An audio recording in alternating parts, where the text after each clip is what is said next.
Welcome back to my channel. It's me, Jet. So for today's video, ayan, nandito tayo sa may Sea Line Beach Resort. Ayan.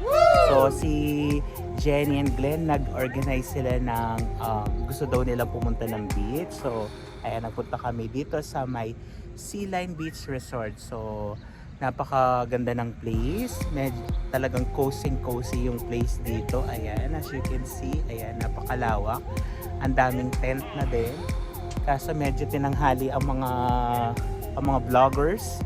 Ayan. Umabot kami ng 7 o'clock ngayon, 7:15 na ng morning. Ayan, Friday today. Ayan, April 19. Ayan. So, ipakita ko yung itsura ng beach dun sa may tapat banda doon. Ayan na guys, nandito na nga tayo sa may Sea Line Beach Resort. Ayan, napaka ganda. Ang daming tent na vacant now. Medyo tirik na ang araw. Siguro mas magandang pumunta dito yung overnight. Mag-overnight kayo means punta kayo dito ng probably around 11 PM. Ayan. So, may mga ilaw-ilaw naman na dito. May mga cabin para sa yung mga toilets. Ayan. So, may mga cabin para sa washroom nila dito.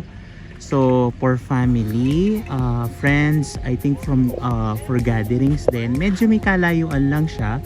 Kasi nandito na siya sa may dulo, sa may Misaid area. Medyo malayo na siya sa Doha, pero ang ganda naman ng ambience. So mamaya tignan natin yung sa dagat. Mukhang maganda rin yung sa dagat kasi medyo malapit-lapit ang dagat. Ayan, kasi may mga sa Wakra beach side, medyo malayo yung dagat. Dito medyo may malapit siya. So at saka yung weather ngayon is nasa 26 degrees lang. So napakasarap maligo ngayon sa dagat. So siguro parang nasa Pilipinas ka lang if it is in case na maliligo ka. Ayan. So napakaganda dito din guys. Napakalinis, malinis din. Ayan, doon yung tent namin. Ayan, nagpe-prepare si na Jenny ng food. Ayan. So ang dami mong pagpipilian na mga tent din dito na vacant. Ayan.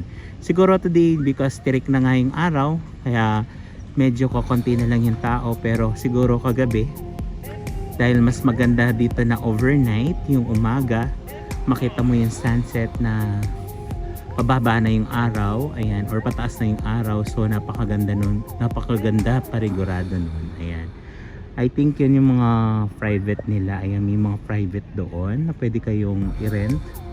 So kanina mayroong nagpara gliding na dumaan. Ayan, pwede sigurong i-rent din yun dito. So i-check natin yung food natin for now, kung ano yung mga pin-prepare nilang food.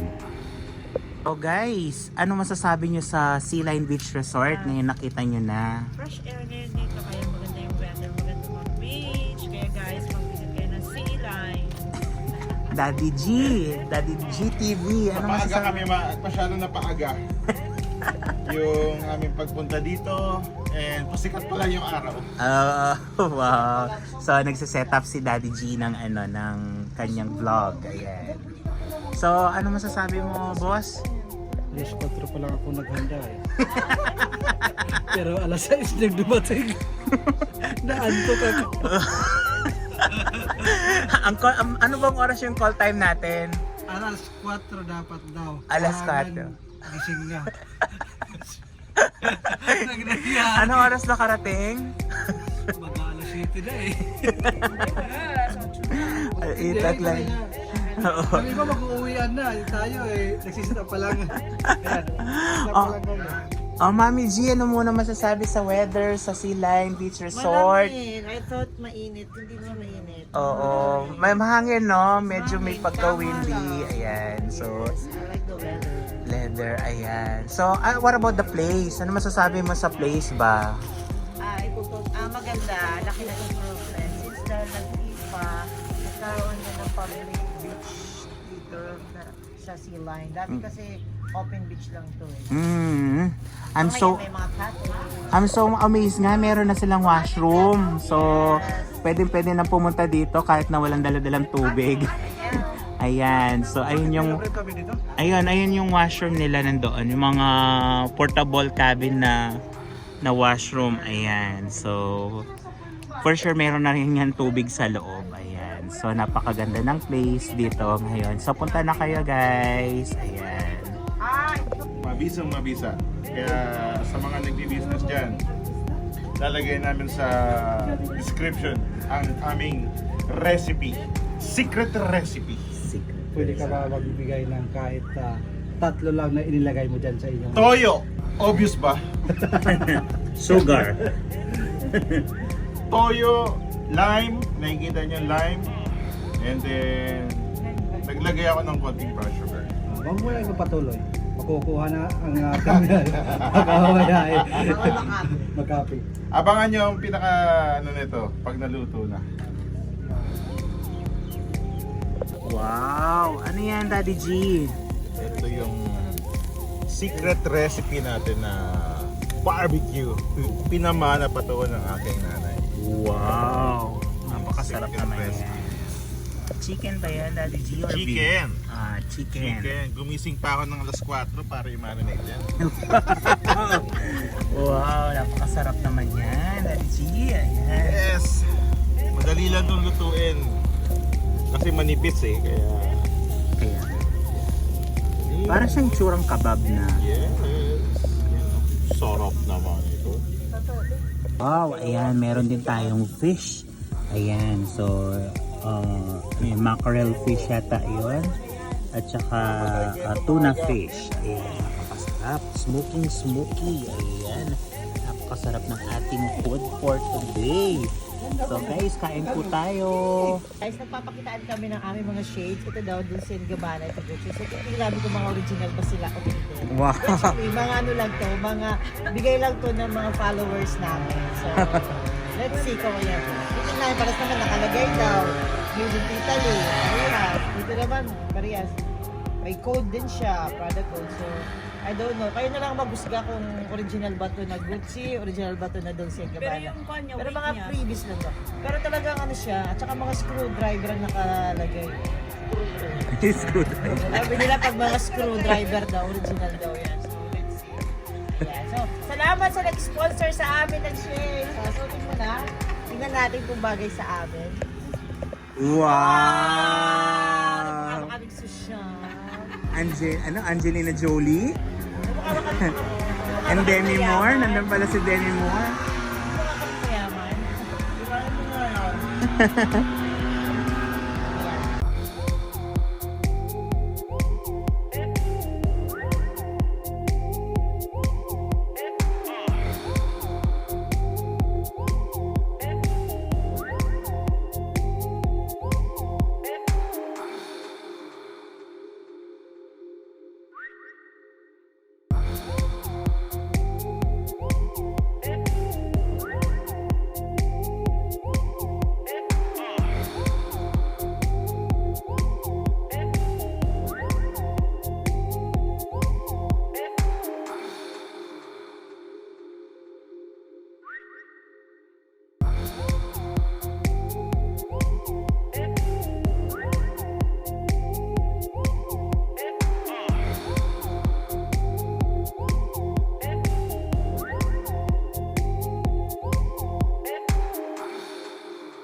So we are setting up our future daughter-in-law.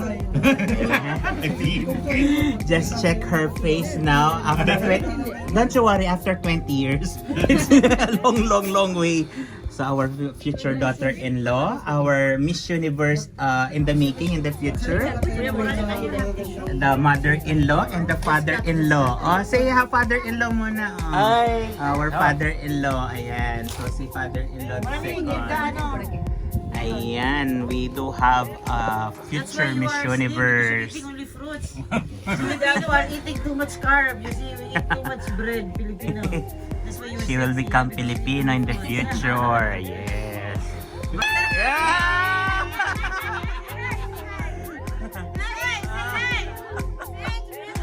Ah, she's so pretty. Hello. Maya, what you will say? Our daddy ನೋಡಿದ್ರೆ reject What you will ಮಾಡ್ಬಿಡಿ say? Same face din daddy na. Same face. You say what is the... Sabihin mo, ano pangalan mo?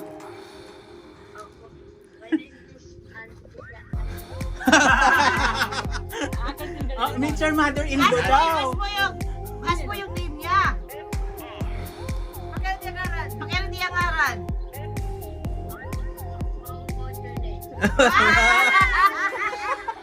Oh my God! Nag-English na din sa'yo. What is your name daw, bebe? Para. Paron! His name Paron. Paris. Yung favorite mo na Paris. Meet your future Angela, wife. rin, Angela. Ayan. Angela sleeping. Where's Ayan, so ito yung paraglide na ginagawa nila dito na pwede kang mag-rent siguro. Medyo pricey lang yan siguro pero napakaganda. Ayan. Yung mga malalakas ang loob, pwede nilang gawin. Dito yan, dito sa may Silang Beach Resort. Ayan, paikot-ikot lang siya. Kanina pa siya paikot-ikot. Sina Jenny mamaya, itatry daw nila yan.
Yan na nga guys, kakatapos lang natin mag-beach. So, ayan. So, ano nga bang masasabi natin sa Sea-Line Beach Resort?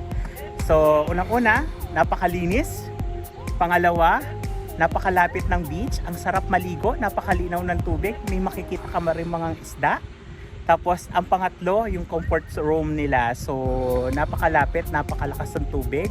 So, ang sarap maligo, magbanlaw. So, guys, napakasarap dito. Come and visit na. So, malapit lang siya. Dito lang siya sa May Mesaid.